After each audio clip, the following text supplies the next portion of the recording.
क्यों सा वापिस आए गया। हाँ तो अब आपा हमने आज सीधी मुद्दे की बात करें, क्योंकि आज सुबह सुबह मैं बैठो कटे एक लिक्विड में पटियो कि घड़ी जो होती है उससे ज्यादा कीमती उसमें चलने वाला वक्त होता है, और जिसने वक्त की कदर नहीं की वक्त उसकी भी नहीं करता। तो अपने को तो कदर करानी है भैया। तो अपन क्या है, बिना समय गवाए आज सीधा मुद्दे पे आते हैं। फालतू बकवास करनी नहीं है। तो अब तक अपन ने जो है 3 क्लासेस देखी हैं, उनको एक बार समराइज करते हैं एज ए शॉर्ट नोट्स। और जब तक 50 पन्नों का सब्जेक्ट 5 पन्नों में ना आए, समझ लेना वो शॉर्ट नोट्स है ही नहीं। तो ऐसे ही बनाना। तो जो पहली क्लास थी उसमें आपने देखा एनर्जी, वर्क, पावर, फोर्स, प्रणोद यानी कि थ्रस्ट, और फिर आपने देखा था प्रेशर। ये तीन एक जैसे से हैं, यानी बल के ही दो ये थे, और ये तीन एक जैसे हैं। यानी कि एनर्जी ही आगे जाके वर्क और पावर में कन्वर्ट हो रही थी। अब इनकी डेफिनेशन भूल रहे हो तो जाओ वापस वीडियो देख लो यार। ठीक है। यानी कि ऊर्जा, कार्य, शक्ति, बल, प्रणोद, दाब। उसके बाद दूसरी क्लास अपन ने देखी थी स्केलर यानी कि अदिश। फिर अपन ने देखा था वेक्टर यानी कि सदिश। और उसके बाद में अपन ने देखा था सिस्टम ऑफ यूनिट्स यानी कि इकाइयों की प्रणालियां। तो इसमें अदिश में दिशा की जरूरत है नहीं किसी भी राशि को बताने के लिए, सिर्फ और सिर्फ मैग्नीट्यूड यानी कि परिमाण दे दो। सदिश में अपन ने कहा था कि दिशा भी चाहिए परिमाण के साथ, यानी कि डायरेक्शन भी चाहिए मैग्नीट्यूड के साथ, अगर कंप्लीटली डिफाइन करना है, पूर्णतः परिभाषित करना है। तीसरी चीज अपन ने देखी थी सिस्टम ऑफ यूनिट्स। इसमें अपन ने मेनली 4 देखे थे कि 3 वो जो पहले काम में आ रहे थे, सीजीएस, एफपीएस, एमकेएस। फिर सबने कहा कि नहीं, एक ऐसा बनो जो सारों में काम आए, सारे जगह एक ही हो। तो उन्होंने जो एमकेएस है उसी को थोड़ा सा एडवांस किया, थोड़ा उसमें मॉडिफिकेशन किया, और उन्होंने बनाया था एसआई यूनिट। इसको अपन ने थोड़ा सा ढंग से देखा था। अपन ने कहा था कि इसको ना जो है 3 टुकड़ों में इन्होंने बांट दिया था, 3 तरह की यूनिट्स में। एक तो इन्होंने कहा 7 फंडामेंटल यानी 7 मूलभूत, 2 सप्लीमेंट्री यूनिट्स यानी कि 2 सहायक, और बाकी जितनी भी बची वो डेराइव्ड यानी कि व्युत्पन्न। और 7 फंडामेंटल कौन कौन सी हैं ये अपन ने देखा था, एक ट्रिक बनाई थी, काम, से, केसी, मोल। तो ये तो था किलोग्राम, एम्पियर। फिर अपन ने मीटर, सेकंड, केल्विन, ये सी मतलब कैंडला, मोच से मोल। ये 7 थी। अब अपन ने कहा था कि इन 7 से ही मिलके ये बन रही हैं कौन सी, डिराइव्ड, व्युत्पन्न। तो इसी चक्कर में अपन ने देखा था एक विमा डायमेंशन। अपन ने कहा था कि 7 फंडामेंटल से जो भी ये बन रही है व्युत्पन्न इकाई, उस व्युत्पन्न इकाई में इस फंडामेंटल कौन कौन सी फंडामेंटल यूनिट्स का कितना योगदान है, वो अपन ने दर्शाया था घातांक के रूप में, यानी पावर्स के रूप में। जैसे टी पे पावर 2 आ रही थी, तो अपन ने कहा था कि जो टाइम का योगदान है वो डबल है, यानी कि 2 बार टाइम का प्रभाव इसमें पड़ रहा है, कंट्रीब्यूशन। ऐसा करके अपन ने क्या देखा था, एक अपन ने देखा था डायमेंशन यानी कि विमा। ठीक है। फिर अपन ने देखी थी यूनिट्स की कुछ एक गुण, और डायमेंशन के कुछ एक गुण। इनके गुण में अपन ने कहा था कि भैया एक तो वेल डिफाइंड हो, पूर्णतया परिभाषित हो। फिर ये समय पे निर्भर ना करे, टाइम डिपेंडेंट ना हो। फिर ये प्लेस डिपेंडेंट ना हो, जगह पे निर्भर ना करे। और अपन ने कहा फिजिकल कंडीशन, जो भी आसपास की भौतिक स्थितियां हैं उन पर निर्भर ना करे। और उसके गुणों पे अपन ने कहा था डायमेंशन में कि कोई सी भी प्रणाली से आप बनाओ, कोई से भी सिस्टम से, CGS, FPS, MKS, SI, same ही निकलेगी, बना सकते हो। फिर अपन ने कहा था कि अगर प्लस या माइनस करते हो तो वो सिर्फ सेम विमा, सेम डायमेंशन वाली को कर सकते हो। अगर गुणा और भाग करते हो किन्हीं दो राशियों का, दो विमाओं का, तो एक नई विमा बनेगी, तीसरी विमा, है ना। ये कुछ एक अपन ने देखे थे कि किसी भी इकाई से आप विमा बना सकते हो, और विमा से वापस वो इकाई निकाल सकते हो। ये सारा अपन ने दूसरी कक्षा में देखा था। अब अपन ने बात की थी तीसरी की। तो तीसरी में अपन ने क्या देखा था, अपन ने तीसरी में शुरुआत की चैप्टर 1 की, और अपन ने देखा था कि फिजिक्स क्या है। तो अपन ने कहा था कि जो आपकी फिजिक्स है यानी कि भौतिक विज्ञान, वो क्या है। वो अपन ने कहा था कि जो द्रव्य हैं, जो मैटर्स हैं, और जो एनर्जी है, इनका आपस में जो इंटरेक्शन है, आपस की जो अंतःक्रियाएं हैं, इन्हीं को फिजिक्स के लॉज में अगर आप एक्सप्रेस कर रहे हो वही फिजिक्स है। पर्टिकुलर लॉज में आप एक्सप्रेस कर दे रहे हो वो फिजिक्स। फिर अपन ने कहा था कि मैटर क्या है। मैटर को अपन ने कहा था कि जो भी चीज द्रव्यमान यानी कि मास रखे, यानी कि भार एक तरीके से, और जगह घेरे यानी कि आयतन हो उसके पास, यानी कि वॉल्यूम हो, ठीक है, उसको अपन ने कहा मैटर। और अपन ने कहा कि बेसिकली मैटर तीन तरीके से पाया जाता है, एक द्रव्य यानी लिक्विड, एक सॉलिड यानी ठोस, और एक गैसियस यानी गैस।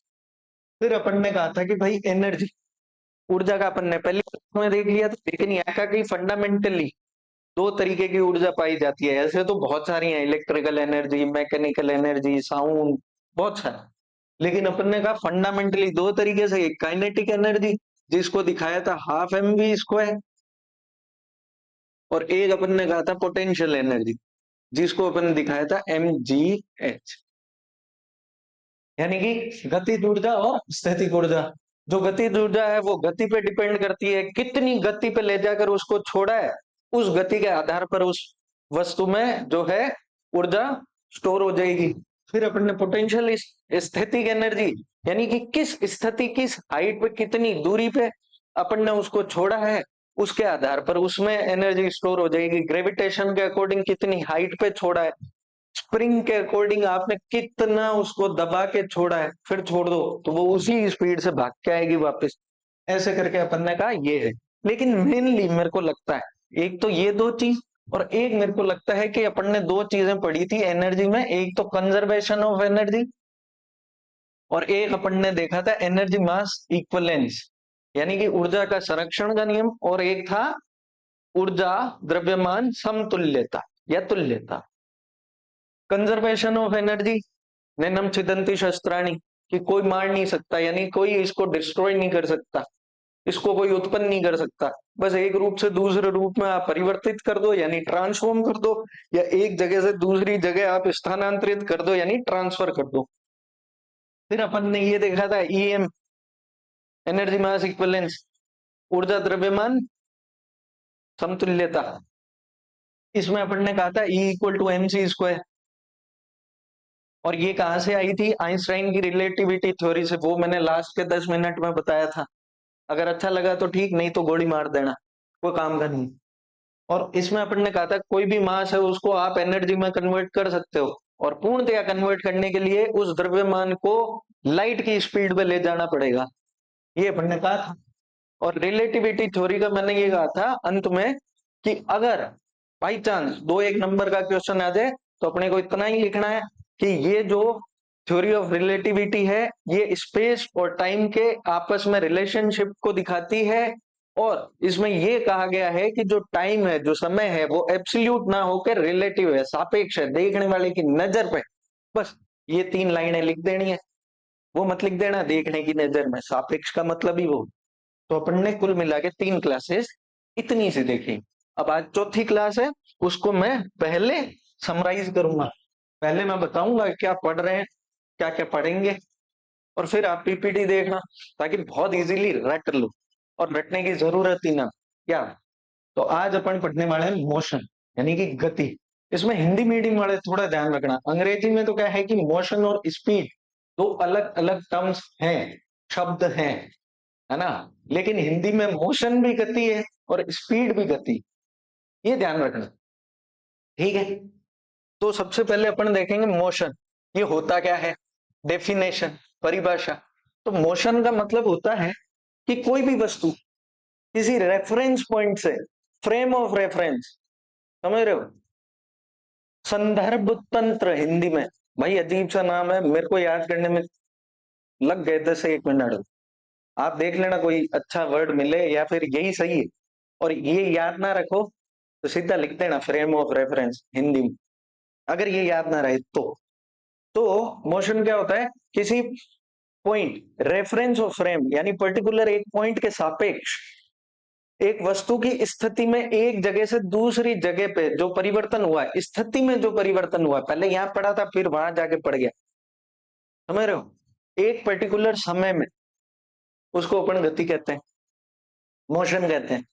ठीक है, अब अपन क्या करेंगे कि मोशन जो है, यानी कि मोशन होता क्या है, एक जगह से दूसरी जगह भागना, स्थिति में परिवर्तन हुआ है, पोजीशन में, और एक टाइम इंटरवल में हुआ है, और एक रेफरेंस पॉइंट के आधार पर हुआ है, फ्रेम ऑफ रेफरेंस, संदर्भ तंत्र। ठीक है, ये तो अपन देख ली परिभाषा। फिर अपन इसमें देखेंगे मोशन के प्रकार। प्रकार को ना दो, यानी टाइप्स, दो बेस पे, दो आधार पे डिवाइड करेंगे। सबसे पहले तो पथ, पाथ, मार्ग, किस प्रकार का मार्ग है उस वस्तु का, उसके आधार पर, यानी कि पाथ। और दूसरा अपन डिवाइड करेंगे कि स्पीड के आधार, पूरी दूरी में उसकी स्पीड कैसी रही। और उसके दूसरी भाषा में अपन जो भी आपकी एनसीईआरटी की परिभाषा में है, जो उन्होंने लिख रखा है, वो ये लिख रखा है, इक्वल टाइम इंटरवल्स में तय की गई दूरी के आधार पर, इक्वल टाइम इंटरवल्स में जो डिस्टेंस कवर की है उसके आधार पर। एक्चुअली स्पीड ही तो हुई, डिस्टेंस और पर्टिकुलर टाइम, डिस्टेंस बटा टाइम, स्पीड। तो मैं सिंपली लिख रहा हूं कि स्पीड के आधार, तो पाथ के आधार पर तीन हिस्सों में देखेंगे। एक तो देखेंगे लीनियर, यानी कि रेखीय। एक देखेंगे अपन रोटेशनल, यानी कि घूर्णन। और एक अपन देखेंगे जो है आपकी वाइब्रेशनल, यानी कि दोलन। लीनियर क्या होता है? लीनियर गति वो होती है कि जो एक ही रेखा में सीधा सीधा भाग रहा है। ठीक है, यानी कि ऐसे यहां से शुरू हुआ, यहां भाग गया। ये तो एग्जाम्पल हुआ लीनियर का। अब दूसरा है रोटेशनल, गोल गोल घूम रहा है जी, जैसे पृथ्वी सूर्य के चारों ओर घूम रही। वाइब्रेशनल क्या होता है? किसी एक पर्टिकुलर पॉइंट के रेफरेंस में, उसके आसपास, उसके रेस्पेक्ट में कोई चीज ऊपर, फिर वहां, फिर नीचे, फिर वहां, फिर ऊपर, फिर नीचे, ऊपर नीचे, ऊपर नीचे।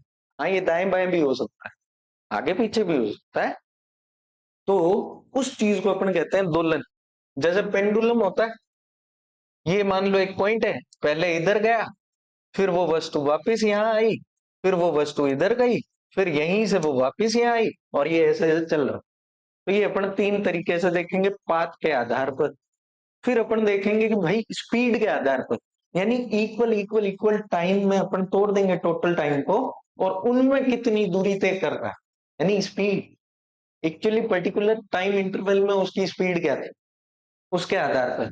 तो अपन देखेंगे समान और असमान, यानी कि यूनिफॉर्म, यानी कि समान, और दूसरा अपन देखेंगे नॉन यूनिफॉर्म, यानी कि असमान। ठीक है, यूनिफॉर्म नॉन यूनिफॉर्म को अगर अपन एग्जांपल से देखें तो सीधी चीज है, ये यहां से लेकर यहां तक है।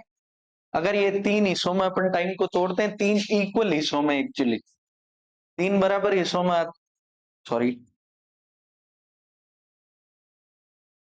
तीन बराबर हिस्सों में आपको अगर टाइम को तोड़ना है ना, तो अपन ने तोड़ दिया, इस मान लो बराबर है। ठीक है, अब इसमें कितनी दूरी तय कर रहा है? मान लो इसने 5 मीटर की दूरी तय की है, ये कितने में की है? 1 सेकंड में। अगला भी 1 सेकंड ही है, ये तीनों 1 सेकंड है, इक्वल टाइम है। अगले में इसने 5 मीटर की, फिर और फिर इसने की 5 मीटर, यानी कि इक्वल टाइम इंटरवल में, बराबर समय के अंतराल में इसने बराबर दूरी तय की, यानी कि सेम स्पीड होगी ना हर टाइम इंटरवल में, इक्वल टाइम इंटरवल में सेम स्पीड होगी, 5 मीटर पर सेकेंड, 5 मीटर पर सेकेंड। तो इसको तो कहेंगे समान गति, यानी यूनिफॉर्म। अब अगर यही पहले में तो 5 मीटर कर रहा है, अगले में ये 7 मीटर की दूरी तय कर दे रहा है, फिर ये मान लो 8 कर रहा है या 5 कर रहा है, जो भी करे, लेकिन डिफरेंस आ गया। पहले ये 5 मीटर पर सेकेंड चल रहा है, यानी 1 सेकंड में 5 मीटर, फिर ये 7 मीटर पर सेकेंड, यानी 1 सेकंड में 7 मीटर। अगले में जो भी कुछ भी असमान तो हो ही गया, पहले ही हो गया। तो इसको बोलते हैं नॉन यूनिफॉर्म, यानी कि असमान। तो ये अपन जो है दो प्रकार में इसको डिवाइड करके देख लेंगे कि भाई स्पीड कैसे है। तो कुल मिला के अपन ने सबसे पहले क्या देखा, अपन ने देखा कि जो मोशन होता है, गति होती है, उसकी डेफिनेशन क्या है। अपन ने देखा कि जो गति है उसको किस प्रकार से आप डिवाइड कर सकते हो, कैटेगराइज कर सकते हो। तो अपन ने दो बेस पर, दो आधार पर इसको कैटेगराइज किया था कि इसकी स्पीड क्या रह रही है अलग अलग टाइम इंटरवल में, और दूसरा उसका पाथ क्या है, उसका मार्ग कैसा है, सीधा है, गोल गोल है, वाइब्रेशनल है, दोलन कर रहा है। ठीक है, यहां तक अपन देख लेंगे। अब अपन ये देखेंगे कि जो ये गति है इसको दर्शाएं कैसे, भाई दर्शाएं कैसे, हमें डेफिनेशन पता है, दर्शाएं कैसे। तो अपन देखेंगे कि अगर इसको दर्शाना है तो तीन तरीके से आप दर्शा सकते हो। इसकी स्पीड निकाल लो, यानी वापिस गति, यही मैंने कहा था हिंदी मीडियम वाले ध्यान रखना, ये भी गति है, ये भी गति है ना। एक आप वेलोसिटी निकाल लेना, एक आप एक्सेलरेशन निकाल लेना, यानी कि गति, यानी कि वेग, और यानी कि त्वरण। ये तीन चीजों से आप इसको दिखा सकते हो, ये अपन देखेंगे। तो अपन देखेंगे कि जो स्पीड है उसको कैसे दिखाते हैं, दूरी, जो स्पीड है उसको अपन कहते हैं दूरी, यानी डिस्टेंस बटा समय, यानी टाइम। फिर अपन जो वेग है इसको दिखाते हैं डिस्प्लेसमेंट, यानी कि विस्थापन बटा समय। हालांकि ये भी मैंने दूसरी क्लास में बता चुका हूं, पर आज फिर एक न्यूमेरिकल एग्जांपल लेंगे, बहुत इजी और बहुत ढंग से समझ आएगा। फिर एक त्वरण, ये एक्चुअली ये दोनों चीज क्या है, स्पीड और वेलोसिटी, वेग और गति, ये दूरी का दर है समय के रेस्पेक्ट में, दूरी बटा समय, या डिस्प्लेसमेंट बटा समय, है ना। एक डायरेक्शन के साथ है तो सदिश है, दूसरा अदिश है तो एक ही चीज, मीटर पर सेकंड। तो ये दर है किसकी, दूरी की, समय के सापेक्ष। रेट है, चेंज ऑफ रेट है किसकी, डिस्टेंस की, टाइम के रेस्पेक्ट में। लेकिन यही अगर अपन बात करें कि ये जो दर है, यानी कि ये जो वेलोसिटी है, अब वेलोसिटी, इसकी दर समय के सापेक्ष में क्या है, तो अपन कहेंगे ये होगा वेलोसिटी अपॉन टाइम, इसी को कहते हैं त्वरण। इसका एक एक एग्जांपल देखते हैं। ठीक है, इसका देखते हैं पहले तो एक्सेलरेशन है क्या। आप एक चीज समझो कि ये बंदा यहां खड़ा है, यहां तक गया, और इसकी स्पीड हो गई 50 किलोमीटर या 50 मीटर पर सेकंड। ठीक है, एक पोजीशन से दूसरी पोजीशन तक ये गए, यहां पे मान लो जीरो, रेस्ट पे था, कोई स्पीड नहीं, और इसमें इसको समय लगा फॉर एग्जाम्पल 5 सेकेंड। ठीक है, अब एक चीज सोचो कि जीरो से लेके और 5 सेकंड तक, जीरो से ये 50 मीटर पर सेकंड तक तो पहुंच गया, ठीक बात। लेकिन मैं ये कहूं कि मेरे को तो ये बताओ 2 सेकंड में कितना पहुंचा है, तो आप क्या करोगे, सबसे पहले ये देखोगे कि इकाई समय में, यानी 1 सेकंड में, पर यूनिट टाइम में इसकी स्पीड कितनी बढ़ रही, यही देखोगे, उसी को तो त्वरण कह रहे हैं। तो इकाई समय में, यूनिट टाइम में, 1 सेकंड में स्पीड में कितना चेंज हुआ, इसको क्या कहेंगे, त्वरण। बात समझ आई। तो आप 50/5 कर दो, आपका त्वरण आपके सामने 10 मीटर पर सेकंड स्क्वायर। ये था मीटर पर सेकंड क्योंकि स्पीड है, और इसको भी आपने डिवाइड किया, ये था मीटर पर सेकंड, और इसको भी आपने डिवाइड किया सेकंड से, तो ये भी नीचे आ जाएगा और बन जाएगा मीटर पर सेकंड स्क्वायर, यानी कि त्वरण की जो यूनिट है वो होती है मीटर पर सेकंड स्क्वायर।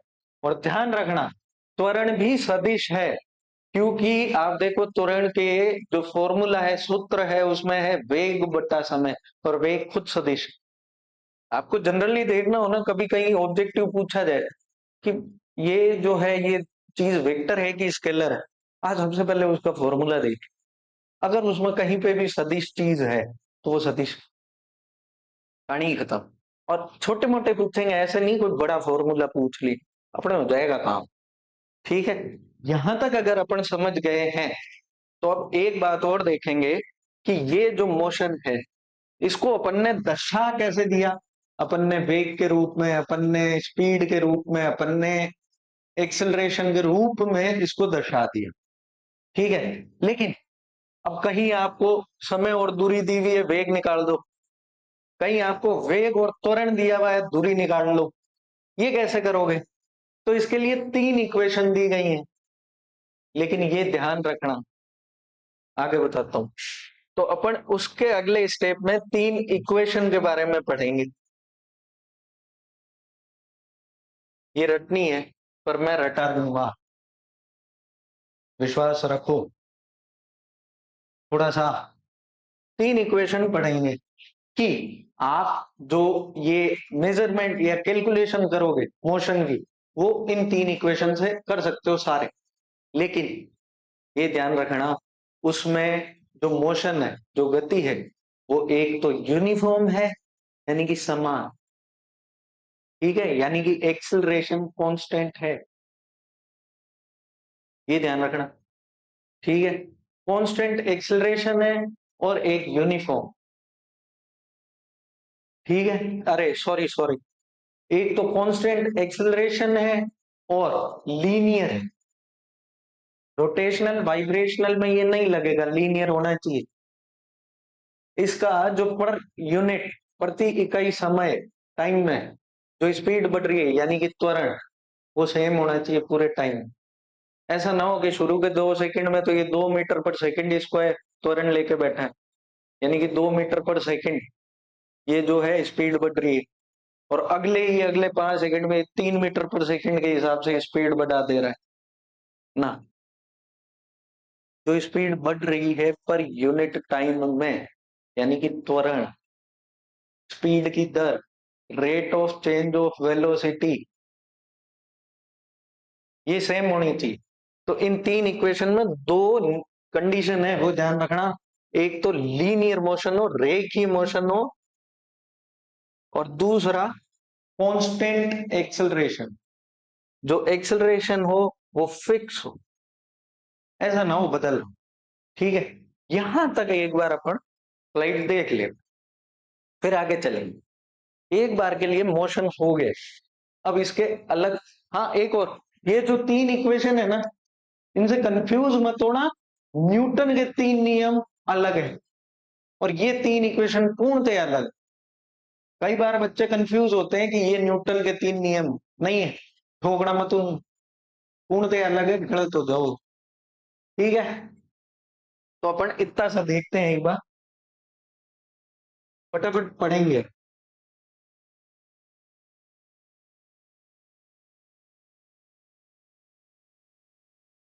देखो अपन सबसे पहले ये देखो आप,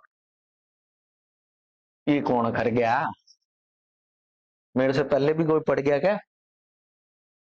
सबसे पहले देखो मोशन, ये इसकी जो है डेफिनेशन यानी कि परिभाषा दी हुई, गति किसी वस्तु की स्थिति या स्थान में समय अवधि के दौरान एक संदर्भ तंत्र के सापेक्ष परिवर्तन, यानी कि एक स्थिति चेंज हो रही है, पोजीशन चेंज हो रही है एक रेफरेंस पॉइंट के रेस्पेक्ट में और एक टाइम में, यही अपन ने पढ़ा है।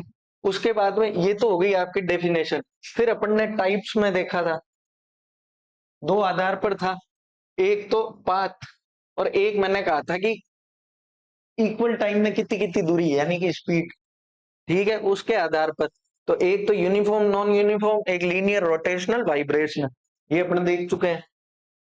देखिए घूर्णन दोलन और समान और असमान गति, ये आ गए टाइप्स, दो चीजें।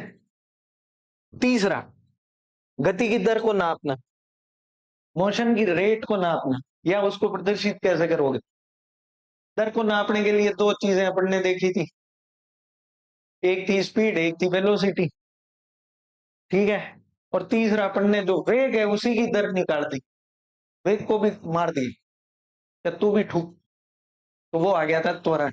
तो गति क्या है, आप देखोगे औसत गति। अच्छा, इसमें औसत क्या है, अपन ने कहा था ना कि मान लो एक पूरी डिस्टेंस 5 मीटर है, ठीक है। वो शुरू के 2 मीटर में तो 30 किलोमीटर पर या 30 मीटर पर सेकंड से चल रहा है, शुरू के 2 मीटर में, और अगले 3 मीटर में वो चल रहा है 40 मीटर पर सेकंड से। तो अब इसकी स्पीड क्या हुई, तो औसत निकालना पड़ेगा, या तो औसत निकाल लो या टोटल दूरी देख लो और टोटल टाइम बटा में डिवाइड, है ना। तो वो औसत है एवरेज, इसलिए ये एवरेज देखो खास इतना माथाफोड़ी नहीं करनी, ठीक है। औसत गति या एवरेज स्पीड क्या होती है, टोटल डिस्टेंस ले लो और टोटल उसमें लगने वाला टाइम ले लो। तो इसका मात्रक क्या होगा, डिस्टेंस यानी मीटर, टाइम मतलब सेकंड, मीटर पर सेकंड, और ये स्पीड है, गति है, और ये क्या है, अदिश, तो डायरेक्शन नहीं थी, ध्यान लो यार।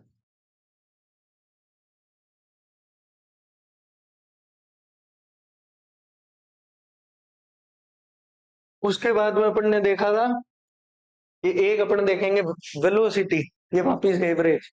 वेलोसिटी में अपन ने क्या कहा था, डिस्प्लेसमेंट, विस्थापन, विस्थापन ये अपन डिस्कस कर चुके हैं, डिस्टेंस और डिस्प्लेसमेंट फिर भी कर देंगे, एक एग्जांपल आएगा, बता टोटल टाइम। इस बार विस्थापन है, ये ध्यान रखना, और ये सदिश, यानी कि इसकी डायरेक्शन होगी, विस्थापन राइट हुआ, ऊपर नीचे दाएं बाएं आगे पीछे, वो डायरेक्शन देनी पड़ेगी। लेकिन ये डिस्प्लेसमेंट भी तो मीटर में होगा, टाइम सेकंड में होगा, तो यूनिट सेम मीटर पर सेकंड। इसको दिखाना होगा तो एक ऊपर केप लगा देना, वो अपन ने बात कर ली, अन्यथा पीछे वीडियो में जाओ। तीसरी बात, एक्सेलरेशन, ये क्वेश्चन बाद में करते हैं। एक्सेलरेशन यानी कि त्वरण, ये त्वरण क्या है, change of velocity, vector quantity है, और leads to a non uniform motion, ये तीन चीजें हैं। वेलोसिटी के चेंज की रेट, वेग में परिवर्तन की दर, ये अपन डिस्कस कर लिए, सदिश है, क्योंकि इसमें वेग आ रहा है और वेग खुद सदिश, तो त्वरण भी सदिश है। और यही एक कारण है जो नॉन यूनिफॉर्म बनाता है मोशन को, यानी कि असमान गति। अब सीधी सी बात है, अगर गति में परिवर्तन हो रहा है तो अपने को पता है असमान होगी, इसमें रटने का क्या है, अगर एक्सिलरेशन आया है तो असमान गति तो होगी, क्योंकि वेग में परिवर्तन हो रहा है, ठीक है। नंबर दो, इसमें वेग आया है तो ये सदिश है, तो रोड़ा है क्या। और फिर ये खुद क्या है, वेग में परिवर्तन की दर, rate of change of velocity with respect to time, v by T. यहां तक क्लियर है। फिर मैंने कही थी तीन इक्वेशन, वो तीन इक्वेशन ये हैं। एक है v बराबर u प्लस ए टी, अभी अपन पूरा डिस्कस करेंगे, ऐसे जोर मत करो।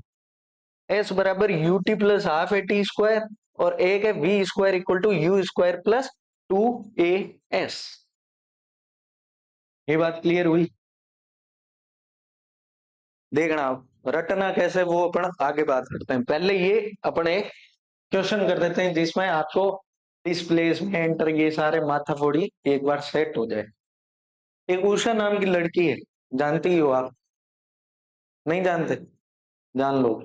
एक उषा नाम की लड़की है, वो क्या है, स्विमिंग चैंपियन, चैंपियन है। तो वो क्या करती है, एक स्विमिंग पूल है, उसकी एक किनारे से दूसरे किनारे जाती है और वहां से वापिस आती है सेम पाथ पर, सेम मार्ग पर, मार्ग परिवर्तन नहीं हुआ, ठीक है। आपको भी नहीं करना है, एक ही दिशा में एक ही मार्ग पे चलो।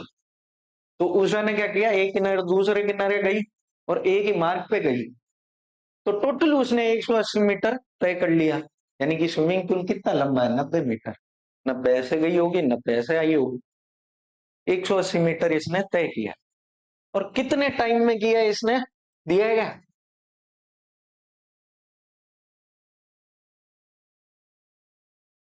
एक मिनट, ठीक है, इन 1 मिनट, यानी कि 60 सेकेंड। ठीक है, अब इस चीज को देखो, मैं देखो आपको उषा बढ़ा के बताता हूं। ये रही उषा, कैसे बनती है, ये रही आपकी उषा। ठीक है, ये रहा स्विमिंग पूल, यहां से गई, यहां पहुंची, सेम ही रास्ते वापस आई है। ये मैं अलग लाइन बना रहा हूं पर अलग समझना मत, सेम ही रास्ते पे वापस आई है। टोटल दूरी कितनी, दूरी डिस्टेंस कितनी हुई, जाना और आना, टोटल 180 मीटर। समय कितना लगा, उसने खुद ने कहा है 60 सेकेंड, 1 मिनट। ठीक है, लेकिन डिस्प्लेसमेंट कितना हुआ, अपनी इनिशियल पोजीशन, प्रारंभिक स्थिति से फाइनल स्थिति, अंतिम स्थिति में कितना अंतर। यही कि यही अगर वहां से जाके यहां आ जाती तो अंतर होता ही, वो तो वापिस आगण जगह आएगी, क्या मतलब रही, दुखी पाई। तो डिस्प्लेसमेंट कितना हुआ, विस्थापन कितना हुआ, 0। ये बात क्लियर हुई, डिस्टेंस और डिस्प्लेसमेंट। तो अब अगर मैं निकालूं स्पीड, तो वो तो होगी आपकी दूरी बटा समय, डिस्टेंस बटा टाइम, तो वो कितना हो जाएगा, 180/60, कितना हो गया, 3 मीटर पर सेकेंड। ये तो है आपका स्पीड। यही अगर मैं वेलोसिटी निकालने बैठूं, तो मेरे को चाहिए डिस्प्लेसमेंट, विस्थापन बटा समय। मेरे पास समय तो है, दबा के है 60 सेकेंड, मेरा विस्थापन कितना है, 0। इतने समय में मैंने कुछ किया ही नहीं, हिला ही नहीं, क्या ही फायदा, हिल जाओ। तो अब मेरा वेलोसिटी कितना आया, 0। तो आपकी स्पीड होने का कोई मतलब नहीं, वेलोसिटी होनी चाहिए, एक डायरेक्शन भी होनी चाहिए। कभी इधर भाग रहे हो और इधर भाग रहे हो, अरे बन दो। ठीक है, तो ये है, थोड़ा थोड़ा समय, थोड़ा क्या पूरा ही आ गया हो, अब इसमें ही थोड़ा थोड़ा है तो मजा ही है भाई रे। लो, ए आपा इतनी देख ली। अब अपन है ने ए 3 इक्वेशन पर बात करा, ठीक है। देखो फिर पहली इक्वेशन का ही है, ए न्यूटन का 3 नियम कोनी है, नहीं है, फिर कह रहा हूं कंफ्यूज नहीं होना। पहली इक्वेशन है V बराबर U प्लस ए टी। अब पहले कुछ एक चीज है कि ये है क्या, V का मतलब तो है वेग, वेलोसिटी, ठीक है। T है टाइम, कितना समय लग रहा है। A है त्वरण, एक्सेलरेशन। U क्या है, U भी वेग है, लेकिन प्रारंभिक वेग, इनिशियल वेलोसिटी। ये क्या है, इनिशियल वेलोसिटी। क्या होता है कि कोई भी चीज है, अब अपन मान लो कैलकुलेशन कर रहे हैं, जरूरी है क्या हमेशा उसको 0 से ही शुरू करेंगे। कोई बंदा आया, वो आपको ये कह ही देगा कि वो पहले 60 किलोमीटर पे चल रहा था, फिर वो 2 3 5 किलोमीटर चल गया, 60 किलोमीटर पर सेकंड से 5 किलोमीटर चल गया, और उसका त्वरण ये है, ये टाइम है, बताओ अंत में वेग कितना आया, समझ रहे हो।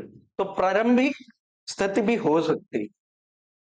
और एक है एस, वो है दूरी, यानी डिस्प्लेसमेंट, दूरी तो कहेगा, अगर वेलोसिटी चल ही रही है तो ये तो विस्थापन ही होगा, है ना। इतना ध्यान रखना, काफी समय आ रहा है, वी वेग, टी टाइम, एक यू को थोड़ा सा ध्यान रखना है तो ये भी वेलोसिटी, पर इनिशियल है तो वेलोसिटी, ए एक्सेलरेशन, त्वरण, और एक है एस जो बच गया, विस्थापन। ये है अब इसको देखना है थोड़ा सा। आपको क्या करना है, आपको फाइनल वेलोसिटी बतानी है। ये जो वी वेग है ना, ये अंतिम है, फाइनल, जहां पूछा जाएगा कि इतने टाइम के बाद में क्या होगा, ये फाइनल है। तो आपसे पूछा फाइनल क्या है, तो भाई इनिशियल तो बता। अगर मेरे पास ये जैसे यहां शुरू हुआ, मेरे पास इनिशियल पड़ा है कि मैं यू की वेलोसिटी से चल रहा हूं।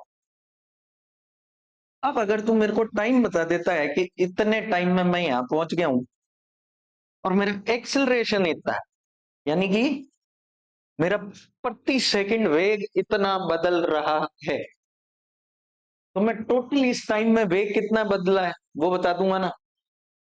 मेरे पास ये पड़ा है, यानी कि वेग वेलोसिटी बटा समय, यानी कि मीटर प्रति सेकंड स्क्वायर, यानी कि हर सेकंड में वेग कितना बदल रहा है, ये मेरे पास है। तो मैं ये तो बता सकता हूं इतने सेकंड में, टी सेकंड में मेरा वेग कितना बदल जाएगा, ये तो बता ही सकता हूं। कैसे, कि प्रति सेकंड तो इतना बदल रहा है, तो टी सेकंड में कितना बदल जाएगा, ए इंटू टी। पहले मेरा यू था, यहां से यहां तक मेरा कितना बदला, ए टी, तो मेरा फाइनल क्या होगा, इन दोनों को जोड़ दो, तो मेरा फाइनल वेलोसिटी आ गया। तो पहली इक्वेशन क्या बताती है, आपको फाइनल वेलोसिटी, अंतिम वेग आपको बताना है। ठीक है, अगर ये समझ आ गई, यहां रट लिया, तो अब रटने में दोहराई नहीं है, बहुत इजीली बाकी तो रट ही लोगे। अब क्या है, आपने वेग की बात तो कर ली, अब आपको बात करनी है विस्थापन की, यानी कि एस की। अब एक चीज बच रही है, विस्थापन, यानी कि एस। इस पहली इक्वेशन को देखो तो, अगर आपको इस तरफ एस लाना है जहां भी पड़ा है, आप क्या करोगे, मेरे पास वेलोसिटी है, दूरी बटा डिस्प्लेसमेंट बटा टाइम, विस्थापन बटा समय, तो मैं विस्थापन कैसे लाऊंगा, टाइम से गुणा कर दो। तो अगर इसमें मैं इधर टी से गुणा करता हूं, इसको भी टी से गुणा करता हूं, इसको भी टी, क्योंकि एक तरफ गुणा करते हो तो उधर भी करना पड़ेगा, सिर्फ एक तरफ नहीं कर सकते हो। तो यहां भी टी से गुणा, और इस पूरे को भी टी से गुणा, तो ये क्या बन जाएगा, you T plus A T square, समझ रहे हो। और ये हो गया वी टी, यानी कि ये एस, तो ये क्या बनता है, you T plus A T square. बस थोड़ा सा ध्यान रखना, ये पूर्णतया सही नहीं, इसके बट्टा में 2 डाल देना, याद इतना ही रखना है।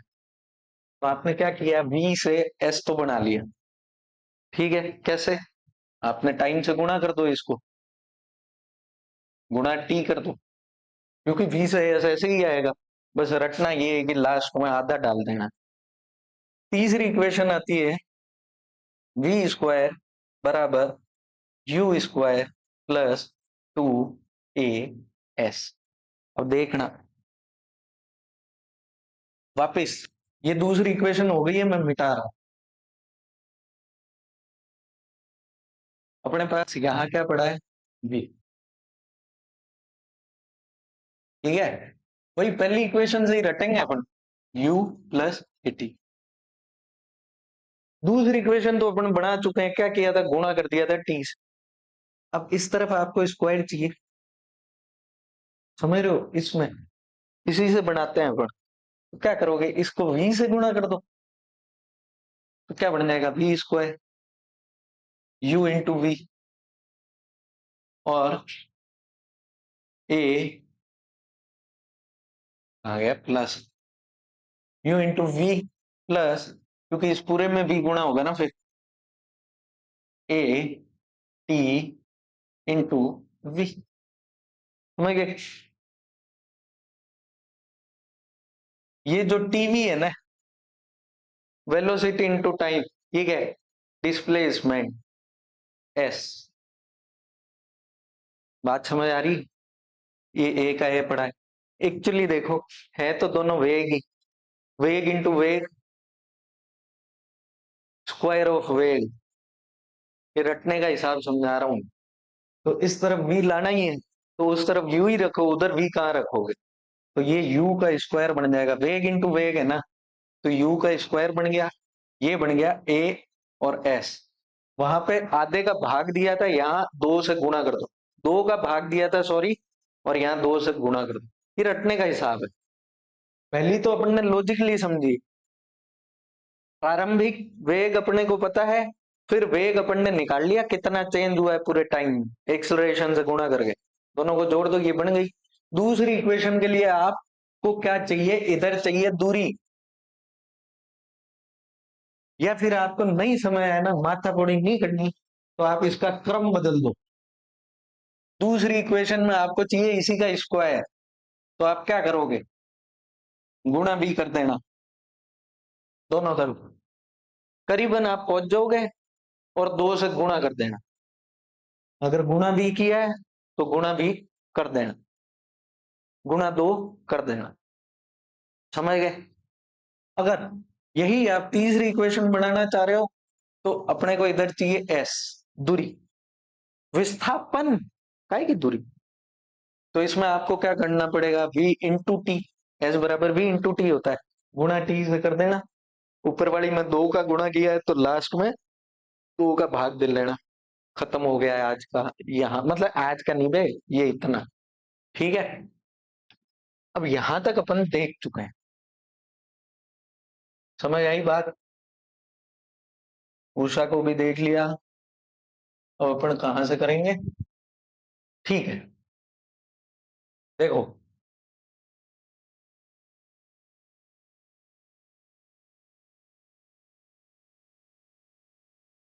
अपन ने देख लिया मोशन हो रहा है, वस्तु एक जगह से दूसरी जगह जा तो रही है, एक टाइम में और एक फ्रेम ऑफ रेफरेंस, संदर्भ तंत्र। ये हिंदी मीडियम तांत्रिक बना के छोड़ेंगे। ये देख लिया मोशन हो रहा है, पर हर चीज के पीछे किसी ना किसी चीज का कारण होता है। पढ़े पढ़े ही हो जाता है क्या? तुम घर पे ही पढ़े हो, लेकिन कोचिंग आए पढ़े, कोई तो कारण होगा। या तो कईयों का खुद का मोटिवेशन है, नहीं मेरे को तो करना है, कारण मोटिवेशन है। कई बाप की जुत्ती हो सके, पिताजी आया, अब जगह तो मेरे को नहीं पता, पर दो तीन मार दी कहीं ना कहीं, वो भी आएंगे, तो कारण है। तो मोशन के पीछे क्या कारण है? सबसे पहले गैलीलियो के माथे में आया कि यार कुछ तो हो रहा है, तो उसने कहा ये जो कुछ हो रहा है ना, अगर मेरे को मोशन करवाना है किसी चीज को, तो या तो मैं धक्का दे रहा हूं या मैं खींच रहा हूं। और पहली क्लास याद करो, धक्का और खींचना क्या होता है? बल। ये गैलीलियो के दिमाग में आया। तो न्यूटन भाई का वो हर जगह कीड़े करने का है, हर जगह मिलेगा ये आदमी, इसने किसी सब्जेक्ट को नहीं छोड़ा। तो न्यूटन ने फिर कीड़ा काटा, क्यों? गैलीलियो का जत्ते इलाज हुआ। क्यों भाई साहब कह दियो कि धरती सूरज के चक्कर काटे, और ये बाकियों को जचा नहीं, तो छोड़ो उसको। तो आया न्यूटन। न्यूटन ने कहा कि भाई एक काम करते हैं हम, ये जो गैलीलियो साहब कह गए, इसको थोड़ा ढंग से पढ़ते हैं और तीन नियम निकालेंगे। तीन तो उसकी उम्मीद नहीं थी, उसने एक ही निकाला था, और वो यही निकाला था। फर्स्ट लॉ, पहला नियम कहता कि किसी भी वस्तु की पोजीशन को अगर आपको बदलना है, तो आपको बल लगाना पड़ेगा। गैलीलियो भी तो यही कह रहा था, न्यूटन को अपना नाम डालना था, ठीक है, उसने यही कहा। लेकिन इसका उसने अपने तरीके से अलग क्या करें, तो उसने कहा जड़त्व का नियम, लॉ ऑफ इनर्शिया। अलग दिखे ना, वरना पूरा कॉपी हो जाएगा। तो लोगों ने कहा ये जड़त्व क्या होता है? कहता देखो, किसी भी चीज को अगर मेरे को आगे पीछे करना है, तो मेरे को बल तो लगाना पड़ेगा। लेकिन अगर मान लो मेरे को 2 मीटर खिसकाना है किसी चीज को, तो वो बल डिपेंड कर रहा है कि वो चीज कितनी बड़ी है, उसमें द्रव्यमान कितना है। ये जत्ती भारी चीज बत्ती दोरी सिर की, जत्ती हल्की चीज थे बैठ गी। तो उसने कहा ये जो है, ये नेचर, ये प्रकृति वस्तुओं की, कि वो अपनी जगह से हिलना ही नहीं चाहती, उसी को जड़त्व कह रहे हैं। जड़ है, नहीं हिलना उनको। तो क्या करें, तो फोर्स लगाओ, जुतियां मारो, और फोर्स डिपेंड करेगा अगले के मास पे, और वो जो मास है उसी की एक प्रॉपर्टी उसने कहा जड़त्व, मास की इक्विवेलेंट जड़त्व। ठीक है। अब पहला नियम तो उसने कह दिया कि भैया जड़त्व का नियम तो है। फिर उसके दिमाग में आया कि यार अगर मैं बल दे रहा हूं, मोशन तो हो रहा है, पर वेलोसिटी भी आ रही है वस्तुओं में, लेकिन अलग अलग। अगर बराबर बल दे रहे हो दो चीजों में, तो दोनों में अलग अलग वेलोसिटी आए। तो उसने कहा यार ये क्या लफड़ा है। तो कहता है इसको कैसे समझाऊं, कि पहले में तो जड़ जो था, मास मास अपन बता के हट गए, अब वेलोसिटी कहां से लाए। तो उसने कहा कि मास और वेलोसिटी दोनों को गुणा कर दो, ये जो आएगा इसको कहते हैं मोमेंटम, संवेग।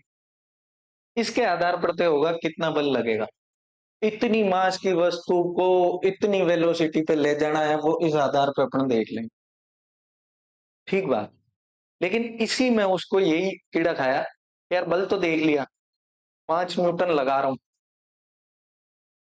लेकिन कितने टाइम तक लगाऊं उस उस वेलोसिटी तक ले जाने के लिए।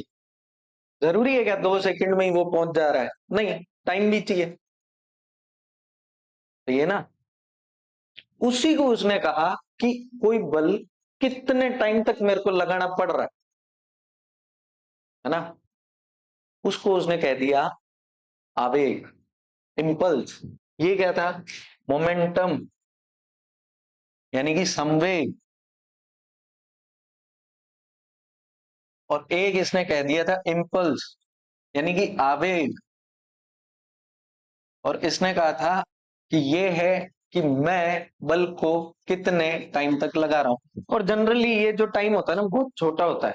जैसे गाड़ी को धक्का दे रहे हो चालू करने के लिए, बैटरी मर गई मेरी, तो आप देते तो हो, लेकिन ऐसे थोड़ी है कि दे दियो ना, थोड़ी देर तक दोगे ना। पर वो देर बहुत ज्यादा नहीं होती है, आप आधे घंटे तक दे ही रहे हो, मर जाओ। ठीक है। तो ये दो चीजें भी उसने इसी दूसरे नियम में बता दी। पहला नियम क्या कह रहा था? बल चाहिए, और बल कितना चाहिए उसके मास पे।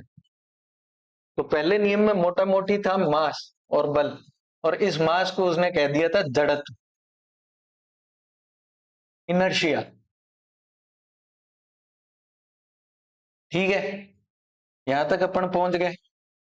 फिर इसकी कीड़ा काटा कि भाई बल जो मैं दे रहा हूं वो सिर्फ मास नहीं, किस वेलोसिटी तक ले जाना उस पर भी डिपेंड कर रहा है।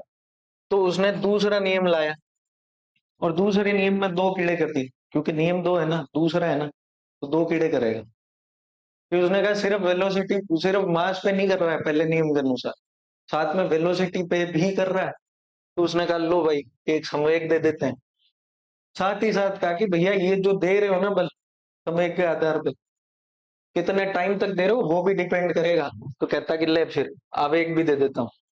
तो पहले नियम को जड़त्व का नियम कहते हैं।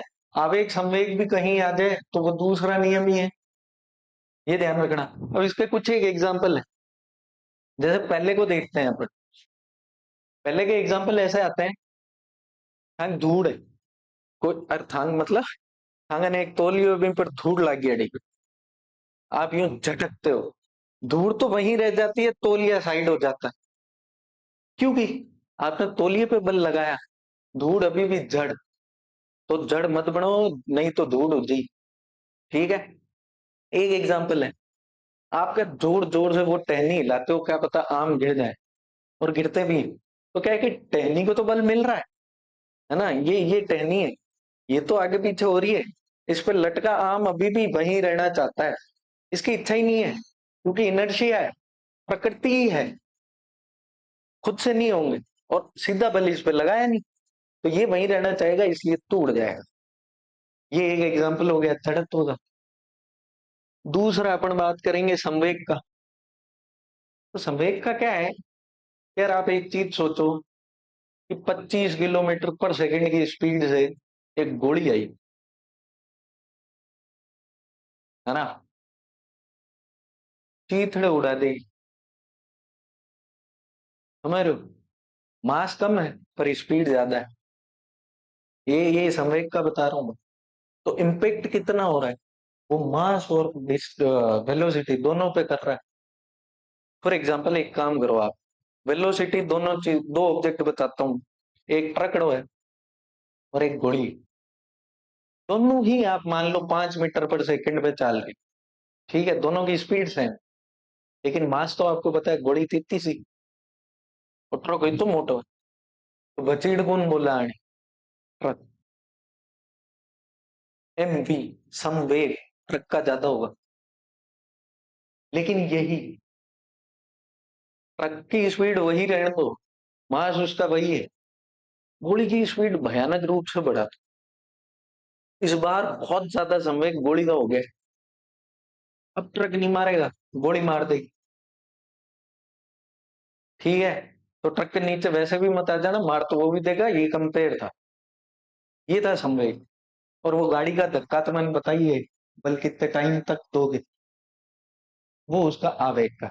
तो अपन ने दो नियम देखे हैं। पहला जड़त्व की जड़ है, जड़ क्या है, मास को डिपेंड कर रहा है, यानी कि जब तक आप बल नहीं दोगे हम नहीं हिलेंगे। दूसरे नियम में दो चीजें इसने बीच में डाल दी थी, कि पहले नियम को ही थोड़ा सुधारा है, कि सिर्फ मास नहीं भैया, वेलोसिटी पे भी पड़ रहा है, और उस वेलोसिटी तक ले जाने के लिए मेरे को कितनी टाइम तक वो बल देना है, ये दो चीज, ठीक है। तीसरे में इसने कहा, जो इन दोनों से थोड़ा अलग है, क्रिया प्रतिक्रिया, यानी कोई भी दो चीजों के बीच में तीसरा आ गया तो उनकी तू मैं होगी। तभी कहते हैं भाई साहब, दो जनों के बीच में तीसरा आने ही मत दो,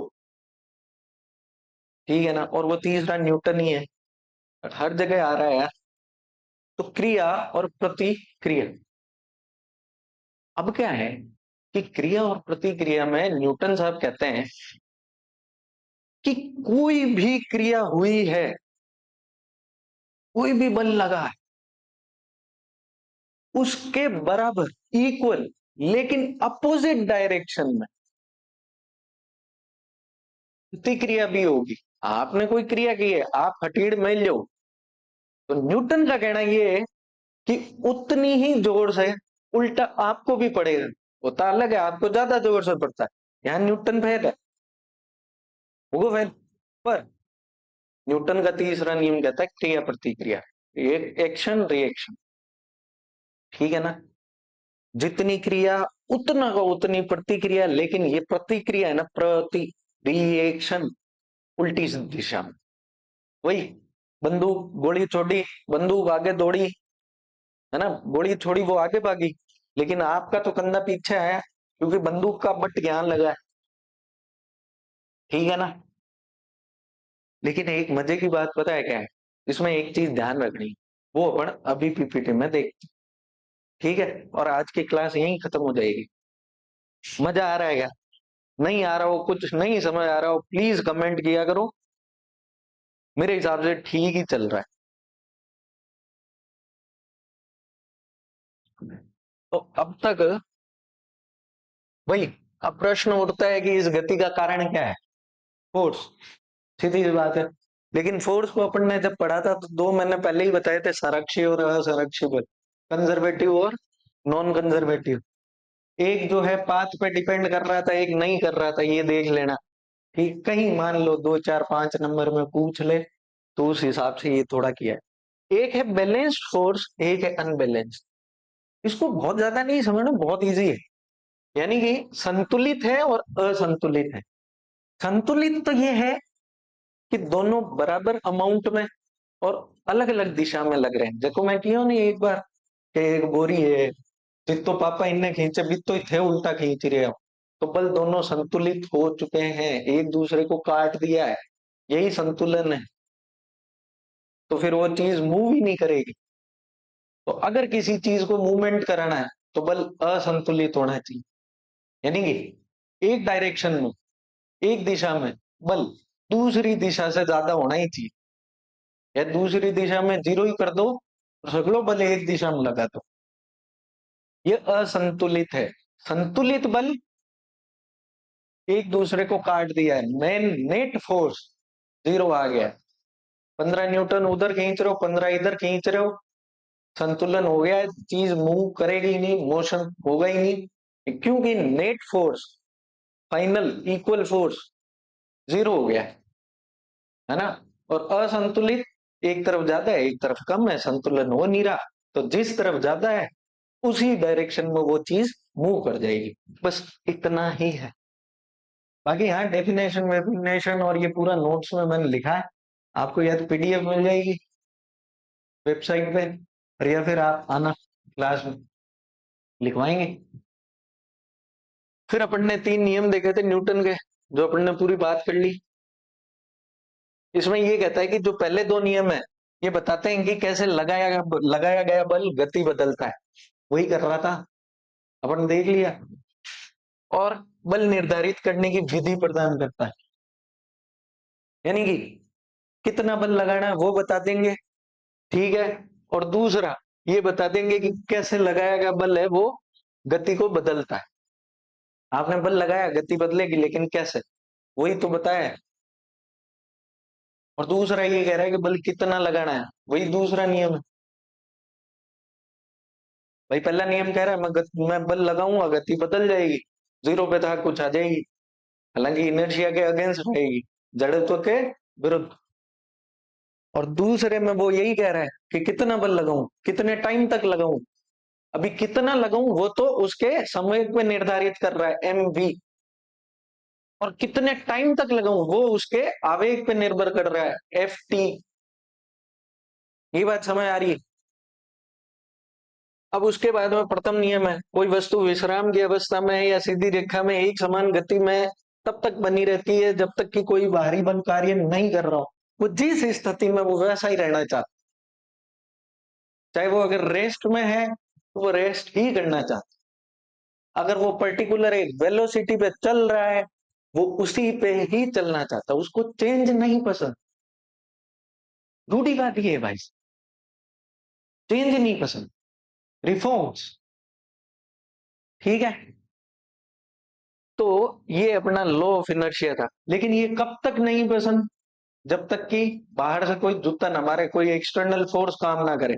और ये बैलेंस अनबैलेंस इसलिए बताया कि ये जो एक्सटर्नल फोर्स है ना, ये अनबैलेंस्ड फोर्स, असंतुलित। संतुलित दिया तो मतलब ही क्या है, दोनों काट गया, नेट फोर्स 0 है। तो वो कई बार क्या है कि एनसीईआरटी की जो डेफिनेशन है उसमें फोर्स, एक्सटर्नल फोर्स ना लिख के ये लिख रहे हैं अनबैलेंस्ड फोर्स, असंतुलित बल, ठीक है। उसके बाद में किसी वस्तु के संवेग में परिवर्तन की दर उस पर लगाए गए असंतुलित बल के अनुपाती होती है और उसी दिशा में होती है। अब ये जो 2 बातें मैंने कही थी ना, एम बी और एक ये संवेग और आवेग, उसी को इसने डेफिनेशन के रूप में दिया। कैसे, कि इसने कहा कि संवेग है एम बी, ठीक है। इसमें अगर आपको प्रति यूनिट संवेग एम बी, इसमें अगर आपको प्रति यूनिट बदलाव करना है, इसने यही तो कहा था कि सिर्फ मास नहीं, मास इंटू वेलोसिटी के आधार पर बल लगेगा, लेकिन कितना, तो वो डिपेंड करेगा कि प्रति यूनिट संवेग आपको कितना बदलना है, समझ रहे हो। मोशन है वो संवेग पे है, और संवेग आप पे है, मेरे को कितना बदलना है, और वो फोर्स पे है, प्रति यूनिट कितना संवेग बदलना है वो फोर्स पे डिपेंड करेगा। ये इसने दूसरा नियम परिभाषा के रूप में दे दिया। ये इक्वेशन समझ आई। ये डी जो है ना, डी डी, ये बताता है डिफरेंस, यानी कि परिवर्तन। इसको अगर ऐसे भी लिखो तो लिख सकते हो P1 minus P2 upon T1 minus T2, और ये समानुपाती होता है फोर्स। या फिर आप यूं लिखो, फोर्स जो है वो समानुपाती है संवेग में प्रति यूनिट परिवर्तन के, unit time per unit time के परिवर्तन के। ये इसने डेफिनेशन में दी, ठीक है।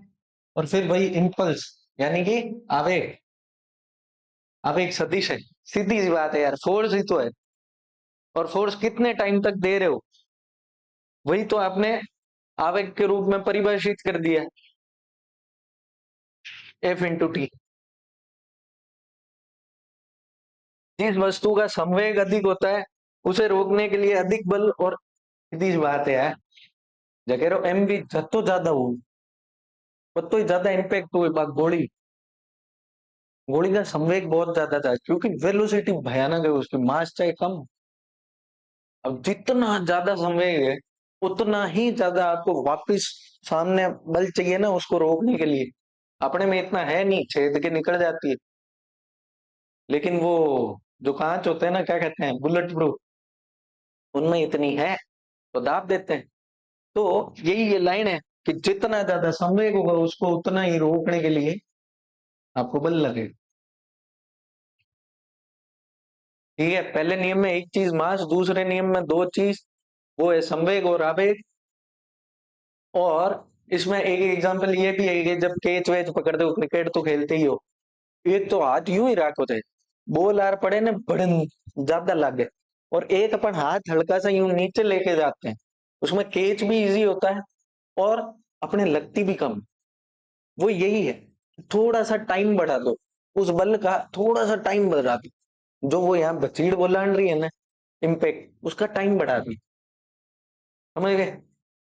यही है, साधारण बात है, अपन देख चुके हैं।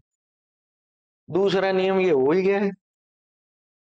तीसरा नियम, हर क्रिया के लिए एक समान, समान और विपरीत, समान और विपरीत। असल जिंदगी में अगर थप्पड़ है तो वो समान नहीं आएगा, विपरीत आएगा। बाकी समान जितना दोगे उतना मिलेगा, ये नियम है तीसरा। ठीक है, और ये दो अलग अलग वस्तुओं पे कार्य करती है।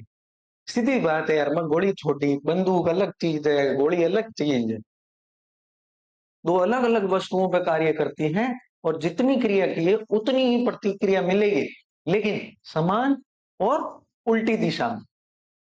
ठीक है, गोली बंदूक याद रख जो आपने। लेकिन ये ध्यान देना महत्वपूर्ण है कि क्रिया और प्रतिक्रिया बल हमेशा समान तो होते हैं मैग्नीट्यूड में, लेकिन डायरेक्शन तो उल्टी है, अपोजिट प्रतिक्रिया। तो समान तो मैग्नीट्यूड में तो मिलेंगे आपको, लेकिन ये बल आवश्यक नहीं है कि समान परिमाण का त्वरण उत्पन्न करे। हो सकता है कि, हो सकता है क्या, बल तो समान ही मिलेगा। जैसे आ बंदूकड़ी है, लो बंदूक है, रही देसी कट्टो है, इसमें से आपने गोली चलाई, ये कालीन भैया वाला कट्टा है, आपने चलाई गोली। ठीक है, अगर आपने गोली को 5 न्यूटन का बल दिया है, वो भी इस दिशा में ऊपर की तरफ, तो गोली वापस बंदूक को इधर ही देगी 5 न्यूटन, उल्टी दिशा में, समान बल, लेकिन त्वरण दोनों का सेम नहीं होगा। त्वरण सेम नहीं होगा मतलब दोनों की वापस वो जो वेलोसिटी आएगी वो भी समान नहीं आएगी। कारण क्या है भाई, एक छोटी सी बात है, फोर्स होता है, अपन ने देख रखा है, मास इंटू एक्सेलरेशन, बल बराबर द्रव्यमान इंटू त्वरण। बंदूक को मास अलग है। अब ये मैं एग्जांपल ले, बंदूक अगर ये गन, ठीक है, इसका जो है मास अपन कहते हैं कि 1000 किलो, 10 किलो है। ठीक है, 1000 वाली तो 2.5 गुण तो पूजी, 10 भी बहुत ज्यादा है यार, 2 किलो है, 2 किलो की बंदूक है, और गोली है जो आपकी, आप यार कैलकुलेशन में इजी रहे, ले लो 1 किलो की। ठीक है, डन। अब फोर्स दोनों पे लग रहा है 5 न्यूटन, एक का इस तरफ एक का उल्टी दिशा में, लेकिन क्या ये दोनों त्वरण बराबर हो सकते हैं क्या? क्योंकि एक तरफ अगर आप 5 न्यूटन लिखते हो बंदूक का, तो वो तो आएगा आपका 2 इंटू, और जो उसका त्वरण है यानी कि मान लो उसको A1 कहते हैं, बंदूक वाला। और आपके गोली का क्या आएगा, 5 बराबर 1 इंटू, मान लो उसका त्वरण A2 कहते हैं, तो A2 तो आ गया 5, क्योंकि एक इधर जाके डिवाइड हो गया। और A1 आएगा 5/2, यानी 2.5। जो बल होता है वो मास और एक्सीलरेशन दोनों से मिलके बना है। बल मिलेगा बराबर, मिलेगा अपोजिट डायरेक्शन में, लेकिन उससे जो त्वरण मिलेगा वो अलग अलग होगा, क्योंकि बल, मास भी बल में होता है, मास का भी इंपैक्ट है, प्रभाव। तो यहां तक अपना मोशन है, कंप्लीट हो गया है। शायद हो सकता है लंबा चला हो पर मजा आया हो, और कुछ कमी रह गई हो या नहीं समझ आया हो, जो कि मेरे को उम्मीद नहीं है, बता दें। धन्यवाद।